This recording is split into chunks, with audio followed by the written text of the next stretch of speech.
मालवणचा पुतळा हा सरकारच्या भ्रष्टाचाराचा नमुना असल्याची टीका शरद पवारांनी केलेली आहे। सरकारकडनं देशातील शिवप्रेमींचा अपमान झाला असा आरोपही शरद पवारांनी केलाय।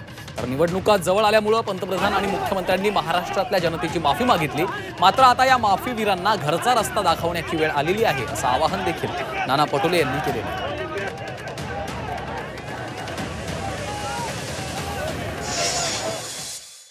मालवणच्या भागात उभा केलेला पुतळा एक भ्रष्टाचाराचा नमुना होतो।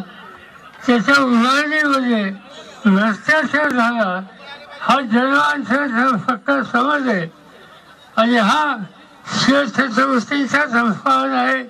त्यामुळे संपूर्ण देशातल्या शिवप्रेमी लोकांचा अपमान आहे आणि हा अपमान करण्याची भूमिका ज्यांनी घेतली त्यांचा सक्त निषेध करण्यासाठी आजची ही या ठिकाणची होळी होती।